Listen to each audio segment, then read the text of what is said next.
واجب الاحترام سامعین کرام، اسلامی مہینہ چ محرم الحرام دا آغاز ہو چکا ہے۔ یہ مہینہ اپنے نال ہی ایک ایسے سانحہ اور واقعہ دی یاد لے کے آਉਂਦਾ جنہوں کوئی ہزار ٹالن دی کوشش کرے انہوں ٹال نہیں سکتا، نظر انداز نہیں کیا جا سکتا۔ بہت بڑے عالم حکیم الامت مولانا اشرف علی رحمۃ اللہ علیہ امداد الفتاوی فرماؤندے اے ذکر اہل البیت ان ذکرہم مسکن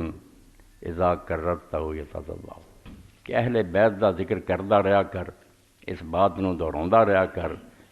کیونکہ اہل بیت دا ذکر ایک ایسی کستوری ہے کہ جنوں جنہ زیادہ کسایا جائے انی وہ خوشبو دیندی۔ اور وہ لکھ دے وہ اندر کہ امام علیہ السلام دے واقعہ سے زمین و آسمان بھی اگر قیامت تک روندے رہن تو اس سانحہ دا حق ادا نہیں ہو سکتا۔ مسلمان اس بدنامی تو جان نہیں چھڑا سکتے کہ رسول کریم علیہ السلام نو قبر پاک کیا صرف 50 سال دا عرصہ ہویا، کہ اتنی مظلومی کہ سر کٹ کے شہر بشہر گھمایا جائے اور لاش پاک تے 10 سوار جڑے گھوڑیاں تے سوار ہو کے اس طرح گھوڑے دوڑاؤن لے جان لے آن کہ پنجر چور چور کرتا جائے، اور بچیاں اور عورتوں بازاراں اور شہراں گھمایا جائے، اور آج تک اسلامی تاریخ فیصلہ نہ کر سکے کہ امام حسین علیہ السلام دے سر نہ کی بنی ہے۔ کوئی یہ فیصلہ نہیں کر سکیا۔ کربلا جڑا سمجھ جاتا بھی اتنے آپ دا روضہ ہے، صرف دل نوں تسلی دین لیے، ورنہ کسے دے علم چ نہیں بھی وہ مدینہ شریف چلا گیا، شام چلا گیا، مصر چلا گیا، اسکلان چلا گیا، کسے دے پلے کوئی شہر نہیں بھی وہ سر مبارک جڑا وہ کتنا شہر بشہر کدھر نوں گیا کدھر نوں نہ گیا، وہ حشر کی ہویا کوئی بندہ نہیں جانتا۔ تو جدو آدمی اس سانحہ دے بارے سوچتا بھی انہیں تھوڑے عرصے اور شخصیت جہدے نال پیش آیا کوئی معمولی بندہ نہیں، ایسا نہیں بھی جڑا مسلمانوں جانتے نہیں، وہ سلوک اور رویہ تو یہ دلاں نوں ہلا دین والی بات ہے۔ تذکیر الاخوان دوسرا حصہ تقویت الایمان دا جڑی شاہ اسماعیل شہید رحمۃ اللہ لکھی،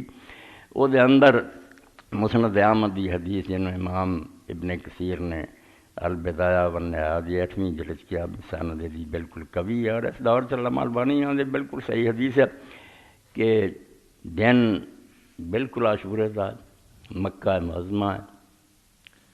اس وقت حضرت عبداللہ ابن عباس رضی اللہ تعالیٰ عنہ دوپہر دے وقت سوئے ہوئے ہیں، رسول اللہ دے چاچے دے بیٹے خود بہت بڑے صحابی، تو خواب کے اندر ویکھیا تے اٹھے، بہت گھبرائے اور بار بار کیا انا للہ و انا الیہ راجعون، کہ گھردیاں نے پوچھا بھی کیوں تسی پڑھیا، کیونکہ اس زمانے ذرائع کوئی نہیں سی، اطلاع نہیں سی جلدی آؤندی، بہت مہینے ہو چکے سی، کوئی خبر نہیں سی بھی اس کافرے نے کی بنی۔ تو ابن عباس رضی اللہ عنہ نے فرمایا کہ اللہ دی قسم حسین شہید ہو چکا۔ انہوں نے کہا تانوں کیویں پتہ لگا؟ کیا میں اللہ دے رسول علیہ السلام نو ویکھیا کہ اشا سگ بنا،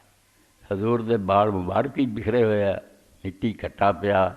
اور ہاتھ سے ایک شیشی ہے جہدے خون ہے، اور آپ نے فرمایا حسین اور دے ساتھیاں دا خون ہے جڑا میں صبح تو اکٹھا کر رہا۔ تو پھر اکرمہ ابن عمار راوی جانا بھی اسی وہ دن جڑا سی انہوں محفوظ کر لیا، یاد کر لیا بھی کہڑا دن ہے کہڑی کہڑی۔ واقعی بعد جدو بیچارے لٹے پٹے آئے تو معلوم ہوا بھی وقت تو وہی سی جدو ابن عباس رضی اللہ عنہ خواب ویکھ رہا سی۔ تو اتنے شاہ اسماعیل شہید رحمۃ اللہ علیہ فرماؤندے کہ اس حدیث پاک تو پتہ لگا کہ یزید پلید، اے لفظ خود انہوں نے اپنی کتاب میں لکھا کہ وہ دے حکمنا وہ دے اہلکاراں نے جو کچھ سلوک امام حسین علیہ السلام نے کیتا، اس سلوک نے اللہ دے پاک رسول دی روح نو عالم ارواح کس طرح بے چین کیا، حضور پاک دی روح تے کی گزری۔ اس پاروں ہر مومن شاہ صاحب فرمان جدوں بھی یہ واقعہ پڑھے یا سنے، یہ ہوئی مولانا شریف تھانی رحمۃ اللہ علیہ فرماؤندے اتنے غم تاڑی ہونا چاہیے۔ کتنی بات لوگ جو کچھ کرتے رسم و رواج انہوں رہن دیو، اس روڑے چ پی گیا میں اصل گل نو مٹی جنہ رلا دیا کرو، انہوں لوگوں کا اپنا عمل ہے جو کرتے بھگتتے پھرن گے۔ تسی حضرت امام حسین رضی اللہ عنہ پہچانو کہ رسول اللہ نے احادیث کے اندر دا کیتا۔